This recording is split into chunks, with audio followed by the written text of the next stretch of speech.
감사를 드립니다. 제가 항상 강조합니다만은 오늘 이 예배 시간에는 하나님께 집중하시기 바랍니다. 목사의 넥타이도 보지 말고 오늘 헤어스타일도 보지 말고 여러분 영혼 속에 좌정하신 성령 하나님께 포커스를 맞추시기 바랍니다. 하나님의 음성이 들릴 것이고 그분을 만나게 되실 것입니다. 우리 한번 좌우로 인사합시다. 임마누엘을 누립시다. 하나님이 우리와 함께 하시죠. 분명히 성령으로 함께 하십니다. 하나님께만 모든 신경을 집중하시기 바랍니다. 가스불 안 끄고 있는지 그것도 생각하지 말고, 너무 중요하니까요. 예배 시간은 하나님께 집중하셔야 합니다. 여러분, 사법고시 한번 합격하기 얼마나 힘든 줄 아십니까? 그렇게 머리 똑똑한 사람도 수년을 공부해야만 패스할 수 있는데, 이 사법고시에 합격했다고 해서 자기 인생의 목표를 다 이룬 것이 아니라 복음을 아는 판검사가 돼야 그게 성공인 것입니다.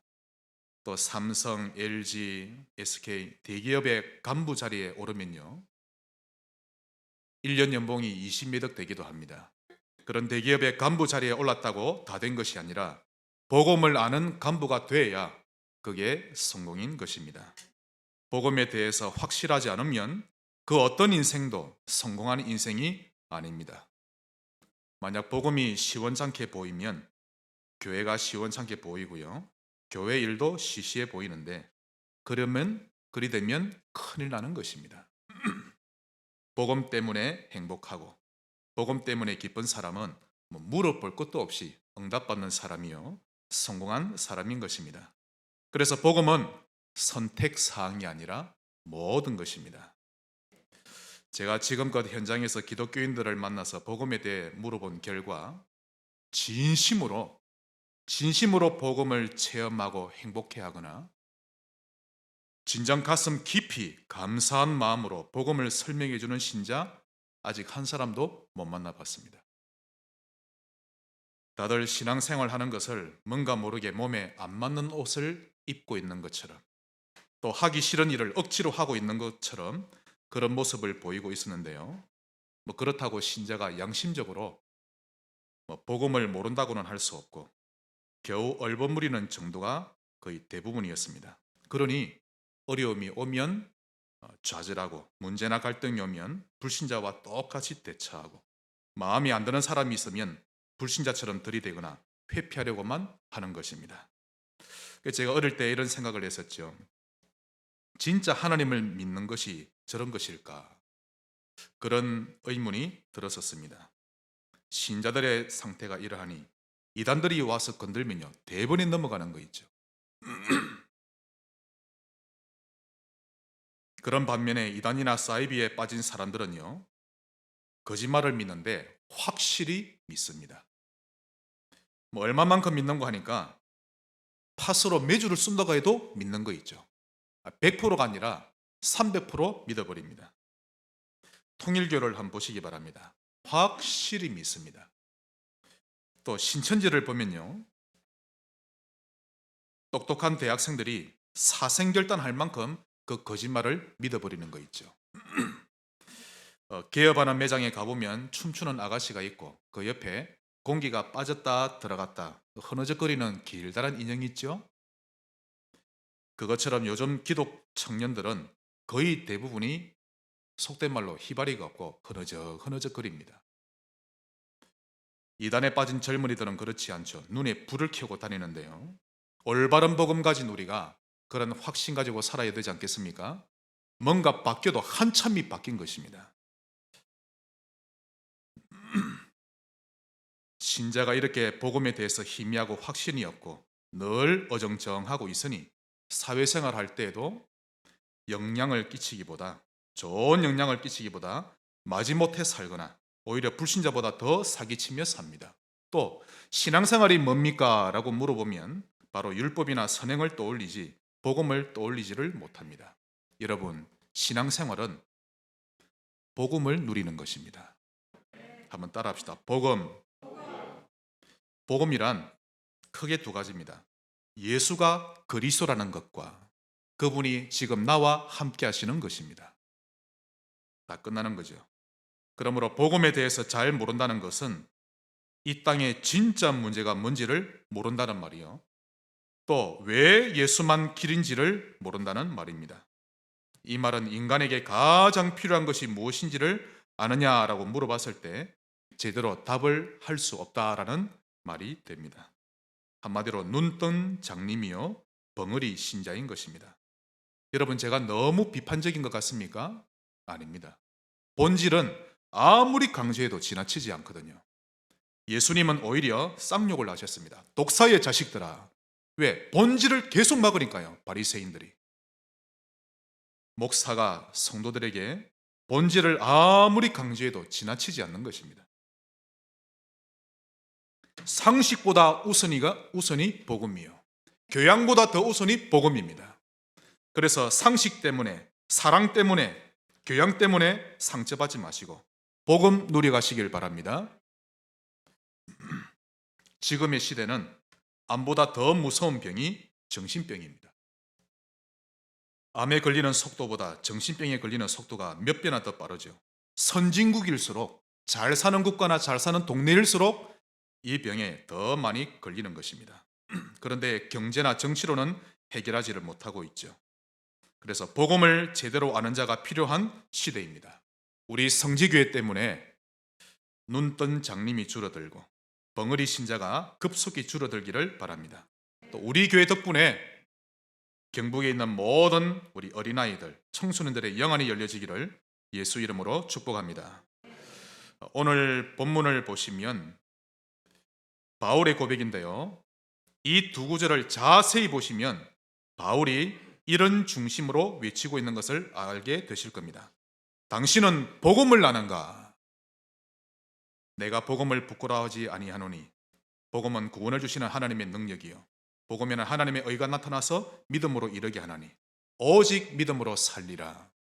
당신은 복음을 아는가? 라는 것이 바울의 외침입니다. 오늘 하나님의 음성 들으시기를 바랍니다.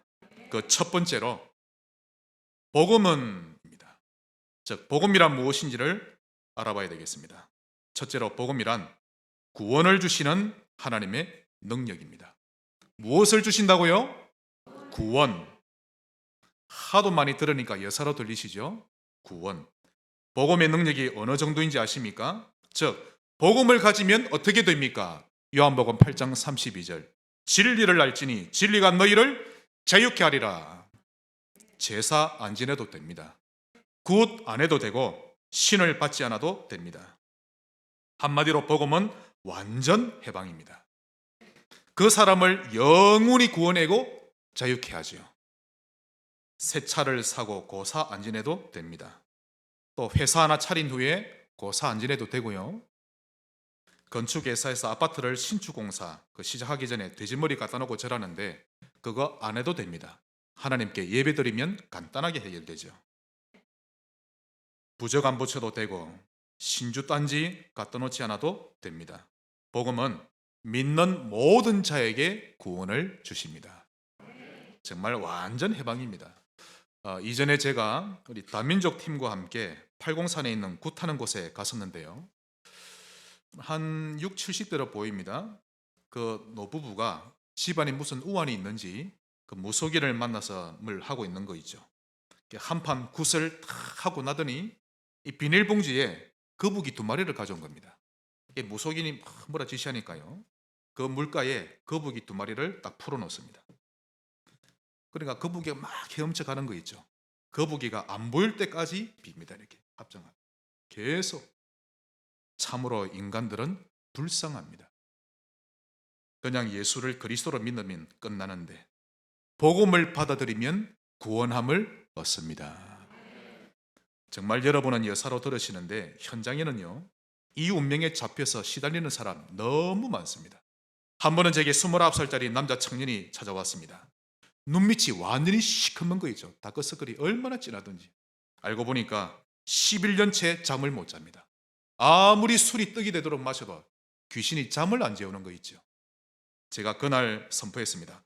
오늘 자네가 예수를 믿는 순간 이 불민증 문제 해결 안 되면 내가 책임지겠다고. 알고 보니까 종갓집 장남입니다. 악한 영이 자네의 주인이었다. 오늘 예수를 믿는 순간 완전 해방이다. 그리고는 예수를 구주로 영접했죠. 그날이 주일입니다. 그 다음날 월요일날 오후 12시에 전화가 왔는데 그때 출근한답니다. 왜냐하면 영접한 어제 예수 믿고 집에 가 누웠는데 하품이 그렇게 나더랍니다. 초저녁에 잤는데 12시에 일어난 겁니다. 그 다음날 기뻐서 제게 전한 거 있죠. 목사님 좀 전에 일어났어요. 아니 지금 출근하면 되냐고. 11년 동안 이런 잠을 한 번도 잔 적이 없는데 예수 믿는 순간 완전 해방. 화요일 날도 전화 왔습니다. 딱 그 시간에 12시에. 그래서 제가 눈치챘죠. 좀 전에 일어났구나. 너무 기뻐가지고. 복음은 구원을 주시는 하나님의 능력입니다. 여러분 새신자 두 사람을 한번 비교해 보셔도 됩니다. 한 사람은 먼저 예배 드릴 때마다 복음을 말해주고 새가족 교실할 때도 복음, 또 다락방 할 때도 복음, 성도가 만날 때마다 원색 복음 그렇게 들려주고요. 또 한 새신자는 새가족 교실 할 때만 복음 살짝 들려주고 그 다음에는 구역 모임, 소그룹 모임, 각종 예배, 성경부 할 때마다 윤리, 교리, 선행 이런 것만 알려주고 1년만 지내보십시오. 완전 다릅니다. 1년 후에 비교해보면요. 일단 눈이 다릅니다. 사람을 보는 시각이 다르고 사건을 판단하는 것, 해석하는 것 완전 다릅니다. 기도하는 제목 자체가 다르는 거 있죠. 회사 다니는 마인드도 달라집니다. 그래서 복음을 줄기차게 들어왔던 새 가족은 비록 성경 지식은 풍부하지 못할지라도 뉴스를 보든지 사람이나 문제를 보든지 영적 사실을 정확하게 볼 줄 알고 해답도 볼 줄 압니다. 또 자기 일터에서 일하면서도 이곳에 다락방이 있어야 할 텐데 라고 늘 전도 시스템에 대한 필연성을 생각하게 되지요. 예수 믿은 지 1년밖에 안 됐음에도 그의 고백을 들어보면 신앙생활 수십 년 한 신자보다 훨씬 더 믿음이 좋습니다. 그들의 자세를 보면 힘차 보이고 목소리도 당당한데요. 참 사람이 단순하고 깨끗하구나 딱 그런 느낌이 납니다. 그래서 말하는 것을 들어보면 복음적인 말이 많죠. 그래서 그 사람과 함께 있으면 저절로 힘이 나고 평안해지는 겁니다. 그러나 복음에 대해서는 신앙생활 초반에 조금만 들었을 뿐 주로 교리 중심의 공부를 했거나 성경을 지식적으로만 들어왔던 그 세 가족은 가장 먼저 사건이나 문제가 터지면요 자기 체질대로 반응합니다. 낙심 잘하던 사람은 체질대로 바로 낙심해버리고 또 의지가 강했던 사람은 쉽게 낙심하지는 않지만 기도는 하지 않고 자기 의지로 딱 버팁니다. 어느 날 한계 왔을 때 무너지죠. 또 하나님의 뜻이나 계획을 물어볼 줄 모르는 것입니다. 그런 머리 구조가 없습니다. 뭔가 모르게 평안하지 않고 복잡하면서도 흥크러져 있다는 느낌이 들지요. 이렇게 복음을 계속 듣고 안 듣고는 완전히 차이가 나는 것입니다. 복음은 구원을 주시는 하나님의 능력입니다. 또한 복음은 현장을 바꾸는 하나님의 능력입니다. 무엇을 바꾼다고요? 현장. 내가 복음만 누렸을 뿐인데 현장을 하나님이 바꾸십니다. 거기에 하나님 나라가 임했다라는 뜻이죠.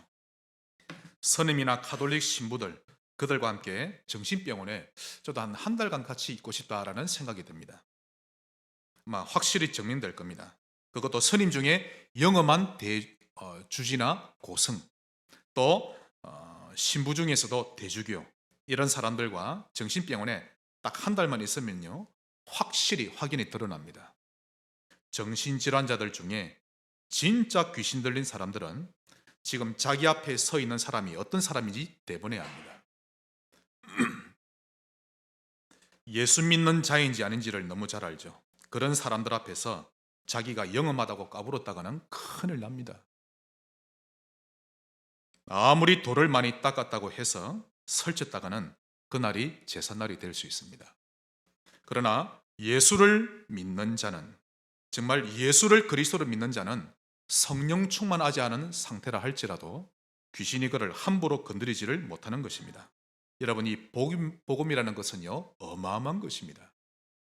복음은 그 현장에 하나님의 나라를 임하게 합니다. 그러므로 혹 어제까지 실패했을지라도 괜찮습니다. 지금부터 복음을 가지고 새롭게 시작하면 우리 하나님은 모든 과거를 발판으로 삼으시고 얼마든지 여러분을 승리케 하시는 것입니다. 이 복음은 한 사람의 인생의 무대를 완전히 바꾸어 버리거든요. 그러므로 복음을 놓치면 안 됩니다. 복음이 없는 나라는 우상에 빠지게 돼 있고, 복음을 외면하는 개인은 우상과 종교에 빠질 수밖에 없는 것입니다. 그러니 복음이 없으면 재앙이 닥치는 것이죠. 반대로 복음을 앞세우는 나라는 강두국이 되게 돼 있고, 복음을 사랑하는 개인은 아무것도 문제되지 않는 신자가 되는 것입니다. 이것이 복음의 능력입니다. 참 다행스럽게도 이 복음은 유대인이나 이방인이나 차별이 없습니다. 누구든지 주를 부르는 자는 구원을 얻으리라. 이런 능력을 체험하시기를 바랍니다. 큰 두 번째로, 복음에는 하나님의 의가 나타납니다. 오늘 본문에 잘 나오죠? 17절에 복음에는 하나님의 의가 나타나서. 이게 무슨 말씀인가 하니, 여러분 복음을 자세히 보시면요, 복음을 자세히 보시면 처음부터 마지막까지 복음은 전부 다 하나님의 의입니다. 즉 내가 구원받는 일에 나의 의가 전혀 필요치 않습니다. 그래서 복음은 종교가 아니죠. 하지만 종교에는 나의 의 냄새가 진동을 하는데요, 코를 찌를 정도입니다. 어떤 경지에 이를 만큼의 수련을 요구하고 선행과 업보를 많이 쌓으라고 하는데, 만약 복음마저 그런 나의 의를 필요로 한다면 그것은 결단코 진정한 복음은 아닌 것입니다. 그러므로 은혜의 반대말은 공로입니다. 종교는 나의 공로를 필요로 하지만 하나님이 주시는 구원에는 나의 공로가 전혀 필요치 않습니다. 처음부터 마지막까지 하나님의 은혜요, 하나님의 선물입니다. 성령 충만도 하나님의 은혜요, 선물입니다. 하나님을 사모하고 사랑하시기를 바랍니다. 복음에는 하나님의 의가 나타나지 나의 의가 나타나지 않는 것입니다. 이 복음. 그래서 바울은 더더욱 강조하기를, 복음은 믿음에서 시작했다가 믿음으로 끝나는 것이지 믿음으로 시작했다가 행위로 끝나는 것이 아니라고 강조하고 있는 것입니다. 그래서 천주교가 틀린 것이요, 인간의 행위를 강조하는 모든 종교들이 틀린 것입니다.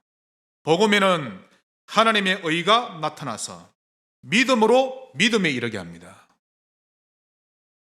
그러므로 오직 의인은 믿음으로 말미암아 살리라. 즉 사람은 오직 믿음으로 말미암아 의인이 될 수 있다라는 뜻이 되는 것입니다. 믿으면 됩니다. 그 믿음도 누가 주시죠? 하나님이. 이 땅에는 의인이 없는데 하나도 없다고 말씀하고 계십니다. 그런데요, 이 바울이 놀라운 걸 찾았습니다. 인간은 의로운 자가 아무도 없는데 인간에게서 의로움이라는 걸 하나 딱 찾았습니다. 겨우 하나밖에 없는 거 있죠. 그것이 무엇인가 하니, 우리가 가진 의는 이것뿐이니 곧 그리스도를 믿는 믿음으로 말미암아 얻게 된 의라. 아브라함이 하나님을 믿으니 이를 의로 여기시고, 믿음이 없으면 그 어떤 것도 인간은 구제받을 수가 없는 것입니다. 그런데 인간이 이런 믿음을 거절한다? 간땡이가 부은 대로 부은 것이죠. 값없이 베풀어 주신 하나님의 구원의 은혜를 믿지 않고 밀쳐낸다는 것은 정말 천하의 바보입니다. 우리 말씀 한 군데 보겠습니다. 갈라디아서 2장 16절입니다.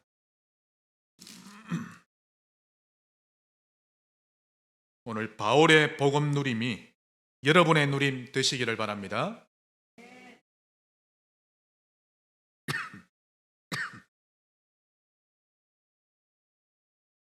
갈라디아서 2장 16절. 사람이 의롭게 되는 것은 율법의 행위로 말미암음이 아니요 오직 예수 그리스도를 믿음으로 말미암는 줄 알므로 우리도 그리스도 예수를 믿나니 이는 우리가 율법의 행위로서가 아니고 그리스도를 믿음으로써 의롭다함을 얻으려 함이라. 율법의 행위로서는 의롭다함을 얻을 육체가 없느니라. 그러므로 그리스도에 대한 믿음이 없는 자가 가장 불쌍한 자입니다. 예수님을 믿으십니까? 문제가 왔을 때 믿으십니까? 믿어야 됩니다. 구원받을 때만 믿는 것이 아니라 우리는 죽는 그날까지 믿음으로 살아야 합니다. 아무리 높은 권세와 권력을 가진 자라 할지라도, 아무리 어려운 환경 가운데서 자수성가한 사람이라 할지라도 그리스도를 모르는 자는 가장 불쌍한 자입니다. 고린도전서 3장에 보니까요, 마지막 날에 하나님이 각 사람이 평생 동안 수고해서 열심히 쌓아올린 그 공적을 어떠한지 밝힌다고 하셨는데, 그것을 불로써 밝힌다고 하셨습니다. 그때 누구든지 그 공적이 불타면 해를 받으며 구원은 받되 불 가운데서 받는 것 같으리라고 하셨습니다. 그때 하나님의 불에 태워지는 것들은 금과 은과 보석과 나무, 풀, 지포로 쌓아올린 공적들입니다. 그러나 예수 그리스도를 기초석으로 삼고 세워진 공적은 불에 타지 않고 상을 받게 되리라고 말씀하셨습니다. 즉, 생활의 달인에 나올 만큼 아무리 열심히 살았을지라도 복음과 관계없이 살았던 것은 다 불타고 없어지는 것입니다. 우리의 자녀들이 자라서 결혼하거나 또 돈을 벌기 위해 집을 떠나기도 하는데요, 그렇게 부모를 떠나 독립했을 때 그때 하나님과 동행하는 비밀이 없고 그런 것에 관심도 없다면 그들은 비참한 인생이 될 것입니다. 우리 모든 렘넌트들은 오늘 믿음과 임마누엘 꼭 회복하시기를 바랍니다. 그러므로 복음을 누린다고 하는 것은 긍휼을 베풀어 주신 하나님의 의를 누린다는 뜻이 되는 것입니다. 요셉처럼 하나님과 함께 할 줄 안다는 것이죠. 우리 교회 모든 자녀들이 삼위 하나님을 누릴 줄 알게 되시기를 바랍니다. 나의 의를 가지고 살아가지 말고, 기도 안 하면 나의 의를 누리는 겁니다. 나의 의를 가지고 살아가려 하지 말고 하나님의 의를 가지고 살아갈 줄 알아야 합니다. 믿음으로 사시기를 바랍니다. 즉, 평생을 제단 생활에 승리하고 기도하는 사람이 되기를 바랍니다. 더 이상 방황하지 말고 자신의 영적 문제에 끌려다니지 말고 하나님과 교제하며 사시기를 바랍니다. 마지막 큰 세 번째로, 그러므로 복음을 부끄러워하지 아니하노니. 복음을 진짜 체험하면 부끄러워하지 않습니다. 오히려 간땡이가 부어오르죠. 소심하던 성격이 당당해지고 담대해지는 것입니다. 복음이 흘러넘치면 누구든지 오라, 이런 영적 상태가 됩니다. 사람에게 상처받는 것이 아니라 도적도 오라, 살인범도 오라, 누구든지 무너진 자는 다 내게로 오라, 이렇게 되는 것입니다. 이런 자에게는 하나님이 중요한 만남을 응답으로 주실 것입니다. 결국 인간은 복음을 잘 몰라서 방황을 하는 것입니다. 복음을 깨닫고 확신하기만 하면 그제서야 진정한 기쁨이 넘치고 행복을 느끼게 돼 있죠. 성경을 아무리 백독을 해도 복음을 발견 못하면, 임마누엘 하시는 주님을 만나지 못하면 행복하지 않습니다. 늘 먹구름이 끼어 있는 것처럼 눌린 표정으로 살아가죠. 자, 우리 바울에 대해서 한번 살펴보십시다. 그는 당대 최고 학자인 가브리엘 문화에서 공부했고 전통 유대인이었죠. 그런데 로마 시민권자입니다. 그리고 율법으로는 흠이 없는 자요, 바리새인 중에 바리새인입니다. 그야말로 세상 부를 것이 없는 앞길이 탄탄대로와 같은 사람이었습니다. 그런 그가 복음을 알고 난 이후에 고백하기를, 나의 이 모든 배경들이 전에는 내게 유익한 줄 알았는데 이제 보니 오히려 복음을 깨닫지 못하게 하는 걸림돌과 같고 해로운 것이었구나. 이제 나는 이 모든 것을 잃어버리고 배설물로 여기는데 그 이유는 그리스도를 얻고 그 안에서 발견되기 위함이라 라고 고백했습니다. 또한 골로새 교회를 향해 말하기를, 나는 너희가 하나님의 비밀인 그리스도를 깨닫기를 원하는데 그 안에는 지혜와 지식의 모든 부하가 감추어져 있느니라. 저는 정말 바울만큼 복음을 발견하고 누리기를 원합니다.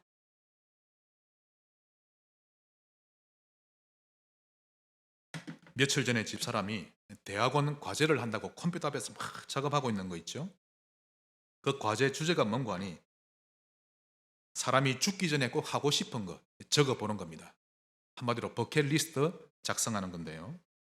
집사람이 적은 걸 봤는데 매콤한 닭발 먹기, 또 가족들과 함께 경치 좋은 곳에 다녀오기, 이탈리아에 있는 어느 도시에 가보기.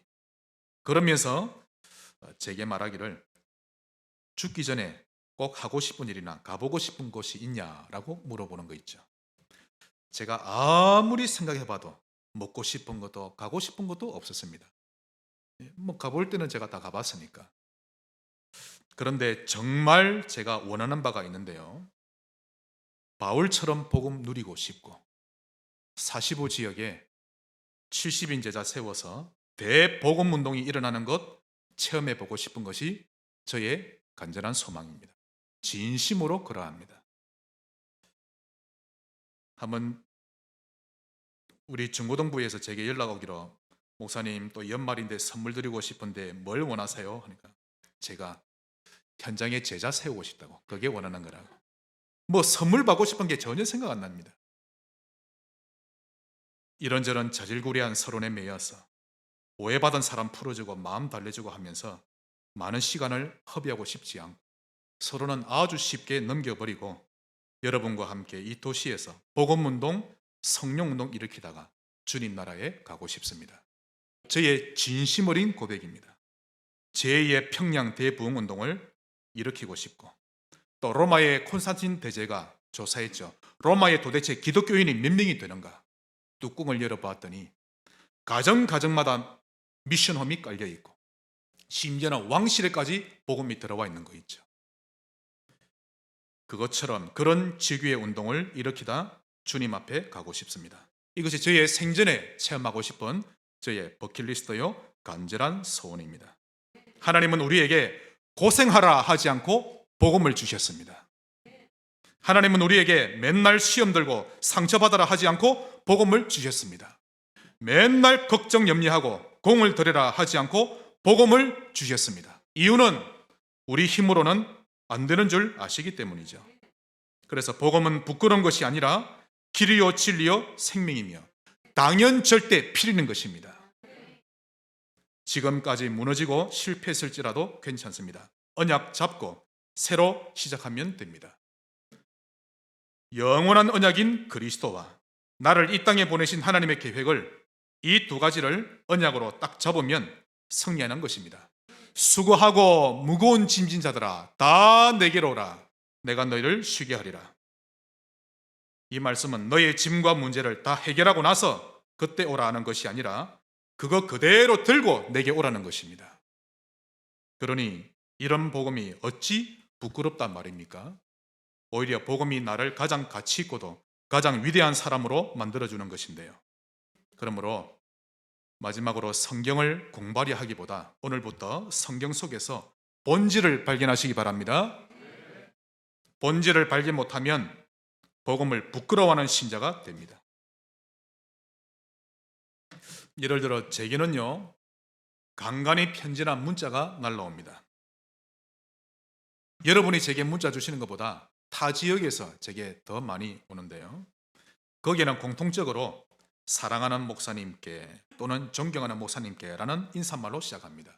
그런데 제가 그런 편지를 보고 그런 인사말에만 너무 감동받고 나를 사랑하구나, 나를 존경하구나, 거기에만 감동받고 있다면 편지 보낸 사람의 의도를 잘 모르는 겁니다.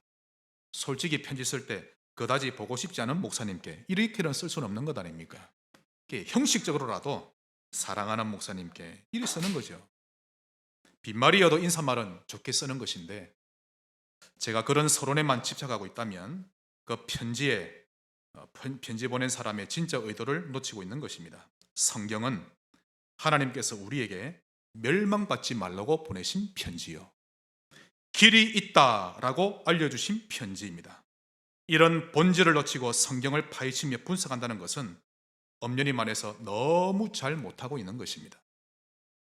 성경에 있는 주변 내용들은 본질을 좀 더 알아가기 위해 참고할 정도로만 알면 되지 그걸 본질인 양 확대시키고 강조한다면 하나님이 싫어하십니다.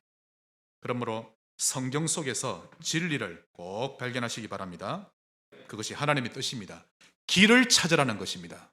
그 길이 뭐죠? 그리스도.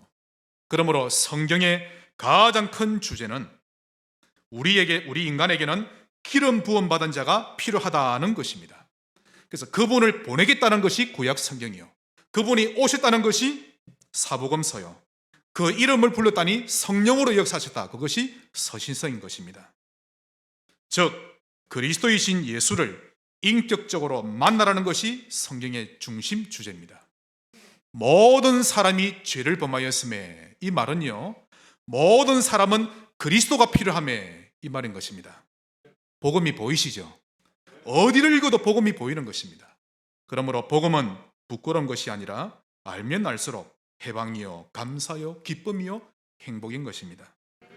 행복한 신자의 모습 회복하시기를 예수 이름으로 축복합니다. 말씀의 결론을 맺겠습니다. 그러므로 나의 복음을 가지세요. 한번 따라합시다. 나의 복음. 즉 누구를 만나든지 전해줄 수 있고 간증할 수 있을 만큼 복음을 체험하자는 것입니다. 우리 좌우로 한번 인사합시다. 복음을 체험합시다. 복음은 체험입니다. 좋은 영화 한 편을 봐도 우리가 좋은 체험을 하는 것인데, 하나님에 대해서는 늘 추상적이고 아무 관심이 없고 그건 체험한 게 아니죠. 부모님의 복음에서 나의 복음으로, 목사님의 복음에서 나의 복음으로, 바울의 복음에서 나의 복음으로 내 가슴 속에 들어와야 하는 것입니다. 그리 되면 나의 과거, 현재, 미래 재편집됩니다. 재해석되고 재창조되어지죠. 복음을 누리면 이렇게 되게 되어 있고요, 이런 과정이 반드시 있게 됩니다. 그래서 그리스도를 알기 이전과 알고 난 이후, 그리스도를 알게 된 초기의 삶과 그 이후의 삶, 이런 부분들을 정리하면서 각자 간증문을 한번 만들어 보시기 바랍니다.